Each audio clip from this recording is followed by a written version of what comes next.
अब जरा विचार करिएगा, काल काल को देखकर अंत समय में लोग पलंग पर गंदगी कर देते हैं। काल को देखकर लोग पलंग पर गंदगी कर देते हैं। जिस दिन मेरा महाकाल सामने आएगा तो जरा विचार करिएगा कि कैसे दर्शन कर पाओगे। ये नेत्र नहीं कर सकते, अरे ये नेत्र कर ही नहीं सकते। इन नेत्रों की सामर्थ्यता ही नहीं है कि शिव का दर्शन कर ले।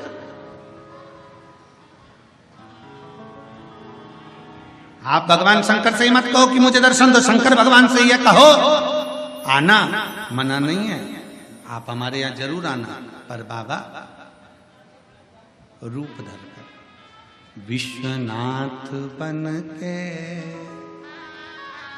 ओघड़दानी बन के चले आना, भोले जी चले आना। आओ मना नहीं, पर रूप रखा, आपका असली स्वरूप हमारे सामने हो जाएगा ना बाबा। आपका असली स्वरूप हमारे सम्मुख में होगा। गले में सर्प पड़ा है, मस्तक चंदा चढ़ा हुआ है, त्रिपुंड लगा हुआ है, कानों में बिच्छू पड़े हैं, भयंकर बाबा। आपका स्वरूप इन नेत्रों से देख ही नहीं सकता कोई साधारण व्यक्ति। किसकी सामर्थ्यता है, किसकी सामर्थ्यता?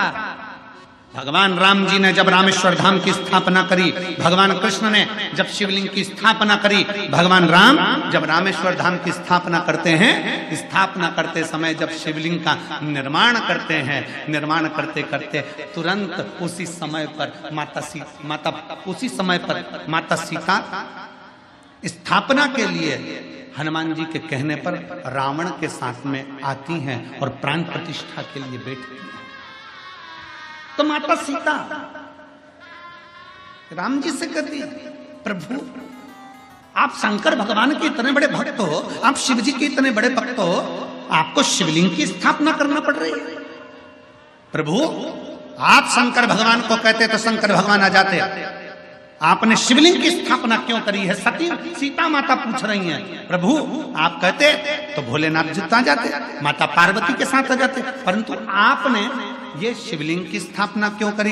तब माता सीता के शब्द सुनकर भगवान राम कहते हैं कि मैं जानता हूं, मैं बुलाता मेरे भोले बाबा आ जाते, पर मैं तो आज दर्शन कर लेता, भोले बाबा चले भी जाते, पर संसार के लोगों के लिए ये शिवलिंग इसलिए स्थापना कर रहा हूं कि संसार के मनुष्य अपनी इन नग्न नेत्रों से शंकर जी को नहीं देख सकते, पर इन नेत्रों से शंकर के शिवलिंग का अगर दर्शन कर लेंगे तो उनको शंकर का ही दर्शन का पुण्य प्राप्त हो जाए।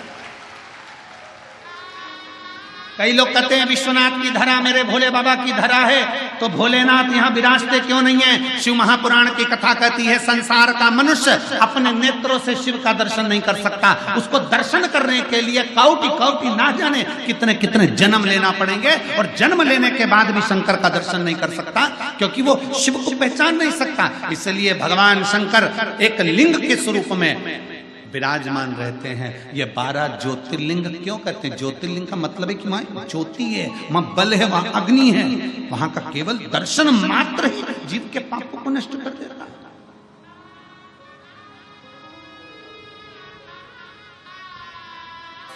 उसको समझ,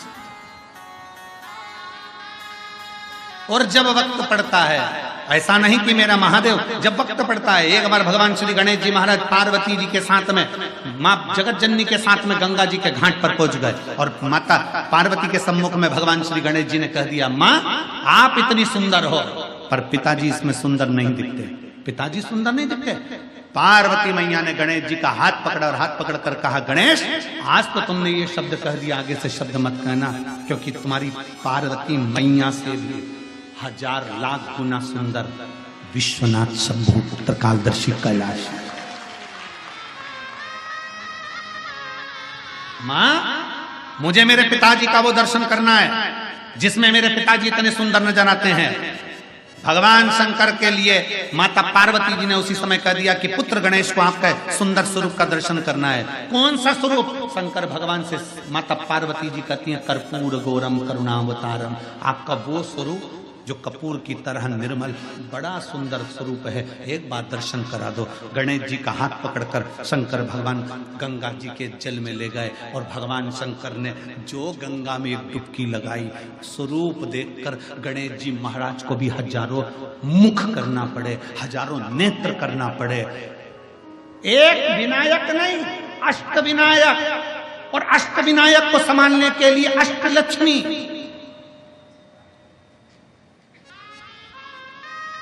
और केवल अष्टलक्ष्मी नहीं, अष्ट सिद्धि, नवनिधि, सब कुछ एकत्रित हो गए। तो भी शंकर के स्वरूप को देखकर श्री गणेश जी महाराज स्तुत हो गए।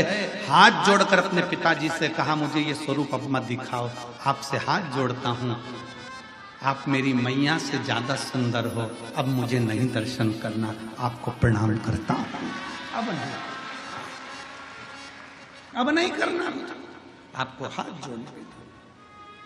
मैं मेरी मैया से ज्यादा सुंदर किसी को नहीं देख सकता, पर आप तो मेरी मैया से भी ज्यादा सुंदर।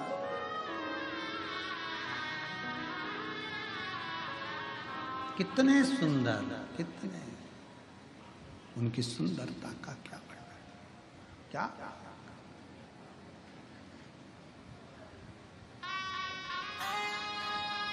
उसकी महाराज शंकर भगवान की सुंदरता का क्या वर्णन करो, क्या। महाराज शिव तत्व कहता है, शंकर भगवान की कथा कहती है। दुनिया के लोग कहते हैं ब्यूटी पार्लर जाओ सुंदर दिखोगे। शिव महापुराण की कथा में आज हम तुमसे कह रहे हैं, शंकर जी के मंदिर में एक लोटा जल चढ़ाना प्रारंभ करो, ब्यूटी पार्लर जाने की जरूरत नहीं पड़ेगी, आप स्वयं सुंदर दिखोगे। कोई पार्लर नहीं, पानी से मुंडा धोगे, कंगा पार्टी करोगे और कथा में आकर बैठ जाना। लोग भी देखकर कहेंगे कौन से पार्लर में गई थी, बड़ी सुंदर दिख रही। और तुम कई कई बुजुर्ग माताओं को देखना जो शंकर जी के मंदिर में एक लोटा जल चढ़ाती है ना, ओल्ड इज गोल्ड। कई कई बूढ़ी माताओं को देखना, इतनी सुंदर दिखेगी, ऐसा लगे। कई बार तो बहुओं का भी दिल जल जाता है, बता बुढ़ी हो के मम्मी तुमने नई साड़ी पहनी, नहीं मैं तो पुरानी। करवा चौथ में बहू इतनी तैयार हो रही और बूढ़ी मैया कुछ तैयार नहीं हो रही, अंदर गई, मुंडा धोया, बाल कंगा करा और आ गई पूजन करने के लिए। और देखा छठ की पूजन में, देखो छठ की पूजन में बहू इतना तैयार हो और सास को देखो ठेकुआ बनाने में लगी, और बनाया तो बनाया, और साथ में बूढ़ी माँ बस जो आई तैयार होकर। तो बहुएं भी कहती हैं हमारी सास इतनी सुंदर दिख रही है, ये चमक ये दमक फुल वन में महक, सब कुछ सरकार तुम ही से है, सब कुछ सुंदरता उसने दे, वो देता है, कुछ नहीं चाहिए।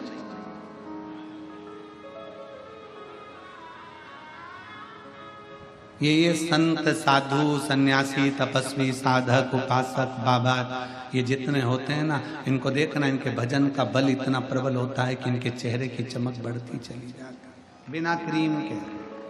और फिर निवेदन है, क्रीम की चमक 2-4 साल की होती है और अच्छे